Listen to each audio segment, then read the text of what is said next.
അസ്സലാമലൈക്കും പ്രിയ സഹോദരങ്ങളെ, ഞാൻ കഴിഞ്ഞ വീഡിയോയിൽ പറഞ്ഞതുപോലെ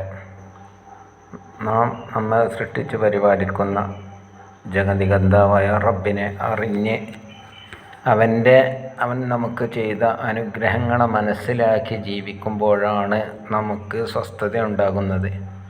അല്ലാഞ്ഞാൽ ഒരിക്കലും സ്വസ്ഥത ഉണ്ടാകില്ല. എന്തെന്ന് വെച്ചാൽ നമ്മൾ ചെയ്യുന്ന ഓരോ ഈ പ്രവർത്തനങ്ങൾ സ്വീകാര്യമാകണമെങ്കിൽ നമ്മൾ ചെയ്യുന്ന ഓരോ പ്രവർത്തനങ്ങളും ഇബാദത്താക്കി മാറ്റാമല്ലോ നിയ്യത്ത് കൊണ്ട്. ഇന്ന് കഴിഞ്ഞു, നാളെ നമ്മൾ എവിടെയാണെന്ന് അറിയില്ല, ഒരിക്കലും ആർക്കും അറിയില്ല, നാളെ എന്ത് ചെയ്യുമെന്നും അറിയില്ല. അപ്പം ഈ നിസ്സാരമായ ജീവിയായ മനുഷ്യന് കുറഞ്ഞൊരു കോർങ്ങേട് പറ്റിയാൽ, ചെറിയൊരു നരമ്പിനൊരു തകരാറ് പറ്റി, എന്നാൽ പിന്നെ നമ്മൾ ബുദ്ധി നഷ്ടപ്പെടും. ഓൻ്റെ നരമ്പിന് സുഖമില്ലാത്തവനാണെന്ന് പറയുന്നിട്ടില്ല, നമ്മൾ പൊതുവിലൊരു പറച്ചിലുണ്ടല്ലോ അങ്ങനെ. അപ്പോൾ ഇത്രയുള്ള മനുഷ്യൻ്റെ കാര്യം കഴിഞ്ഞ് ഇത്ര രാജാവായിട്ടും പ്രധാനമന്ത്രിയായിട്ടും കാര്യമല്ല.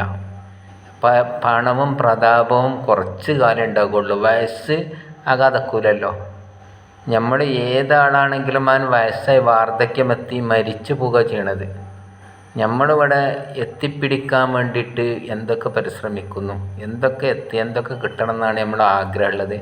ഈ ആഗ്രഹങ്ങളൊക്കെ നമ്മൾ മരിക്കുന്നത് വരെ ഉണ്ടാകും. എല്ലാം നമ്മൾ മരിക്കുന്നത് വരെ നമ്മൾ ആഗ്രഹങ്ങൾ ഉണ്ടായിക്കൊണ്ടേയിരിക്കും. അതാ പറഞ്ഞത്, അല്ലാതെ പറഞ്ഞിട്ടുണ്ട്, ഹൽഹാക്കും തക്കാസുറ നിങ്ങളെ ജോലിയാക്കിയിരിക്കുന്നു, ഉണ്ടാക്കണം വാരി കൂട്ടണം എന്നുള്ള ചിന്ത. ഹത്താ ദുർത്തുമൽ മക്കാബിർ, ഖബർസ്ഥാൻ സന്ദർശിക്കുന്നത് വരെ, മരിക്കുന്നത് വരെ എനിക്ക് ഉണ്ടാക്കണം എന്നുള്ള ചിന്ത ഉണ്ടാകുക. ഉള്ളത് കൊണ്ട് തൃപ്തിപ്പെടാൻ ഒരാൾക്കും സാധ്യമല്ല. നിങ്ങൾ ആലോചിക്കുകയാണെങ്കിൽ നമുക്ക് ജോലിയില്ല, പൊരയിൽ പട്ടിണി, പരിവട്ടം, ഇങ്ങനെയാകുന്ന അവസരത്തിൽ നമ്മൾ റബ്ബിനെ മറക്കാൻ പാടില്ല. കാരണം എന്താണ്, അപ്പം നമ്മൾ ചിന്തിക്കണം നമ്മൾ ഓരോ അവയവത്തിൻ്റെ വില. ഒരിക്കൽ മൂസാ നബിൻ്റെ അടുക്കൽ ഒരാൾ വന്നിട്ട് പറഞ്ഞു, മൂസാ, എൻ്റെ റബ്ബ് എനിക്കൊന്നും ചെയ്യണില്ല എന്ന് പറഞ്ഞു. എനിക്കൊന്നും ചെയ്യുന്നില്ല, ഞാൻ പട്ടിണിയിലാണ്, പരിവട്ടത്തിലാണെന്ന് പറഞ്ഞപ്പോൾ മൂസാ നബി പറഞ്ഞു, എന്നാലും എനിക്ക് ആവശ്യമുള്ളത് ഞാൻ തരാമല്ലോ, നാളെ ഇന്ന സമയത്ത് എന്ന് പറഞ്ഞുകൊണ്ട് ഒരു സമയം നിശ്ചയിച്ച് അവനവിടെ വരുത്തിയ സമയത്ത് അവന് ഈ മൂസാ നബിക്ക് റബ്ബ് ചെയ്ത അനുഗ്രഹം അവനെ ബോധ്യപ്പെടുത്തണം. ആയിക്കോട്ടെ, എനിക്ക് കാലാകാലം കഴിഞ്ഞു കൂടാനുള്ളത് ഈ ദുന്യാവ് കുറഞ്ഞ ജീവിതമുള്ളൂ, അതിനുള്ള ഞാൻ തരാമെന്ന് പറഞ്ഞുകൊണ്ട്, പക്ഷേ അതിന് പകരമായിട്ട് നീ എന്ത് ചെയ്യണം, എൻ്റെ ഒരു കണ്ണ് തരണം എന്ന് പറഞ്ഞു.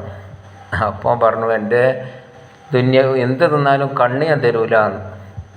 എന്നാൽ 2 കണ്ണിൽ നിന്ന് ഒന്നാണ് ചോദിച്ചത്, എന്നാലൊരു കൈ അല്ലെങ്കിൽ ഏതെങ്കിലും ഒരു അവയവം, അപ്പോൾ ഇതൊന്നും തരൂല എന്ന് പറഞ്ഞു. അപ്പോൾ നീയല്ല പറഞ്ഞത് എൻ്റെ റബ്ബൊന്നും ചെയ്തിട്ടില്ല എന്ന്, ഇതൊക്കെ പിന്നെ ആര് ചെയ്തതാണെന്ന് ചോദിച്ചു.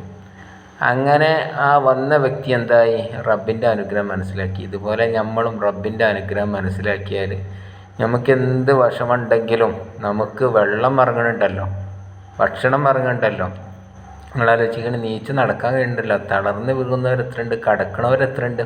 അപ്പം ഇങ്ങനെ അള്ളാഹ് ചെയ്ത അനുഗ്രഹങ്ങളെ ഔക്കമാക്കാൽ അള്ളാഹ് നമുക്ക് തന്ന അനുഗ്രഹങ്ങൾ എണ്ണിയാൽ കൃത്യപ്പെടുത്താവുന്നില്ല. അത്രക്കും അനുഗ്രഹം ചെയ്ത റബ്ബിനെ സ്മരിച്ചുകൊണ്ട് നമ്മൾ ജീവിക്കണം. ആ റബ്ബിൻ്റെ പ്രീതിയിലായി ജീവിച്ച് മരിക്കാൻ നമുക്ക് തൗഫീഖ് ചെയ്യട്ടെ എന്ന് പറഞ്ഞുകൊണ്ട്, അപ്രതീക്ഷിതമായിട്ട് ഞാൻ ചെയ്ത ഈ വീഡിയോ ഞാനിങ്ങനെ വെറുതെ ഒരു സ്ഥലത്ത് വെക്കുമ്പോൾ അങ്ങോട്ടും നോക്കിയിട്ടല്ല, തെറ്റുകൾ ഉണ്ടായേക്കാം. നിങ്ങൾ ക്ഷമിക്കണമെന്നും എന്നെ പിന്തുണക്കണമെന്നും കഴിയുന്നവരൊക്കെ ഈ എൻ്റെ ചാനലുകൾ സബ്സ്ക്രൈബ് ചെയ്ത് കാണുകയും മറ്റുള്ളവരിലേക്ക് എത്തിക്കുകയും ചെയ്യണം. ഒരു ഇൽമ് എന്നുള്ള നിലക്കാണ് ഞാനിത് പറയുന്നത്. അള്ളാഹ് നമ്മളെ സ്വീകരിക്കട്ടെ. അവസാനം ഈമാനോടുകൂടെ പുഞ്ചിരിച്ച് മരിക്കുന്നവർ നമ്മെ പെടുത്തട്ടെ. ആമീൻ എന്ന് പ്രാർത്ഥിച്ചുകൊണ്ട് നിർത്തുന്നു ദുആ വസിയത്തോടെ. അസ്സലാമു അലൈക്കും.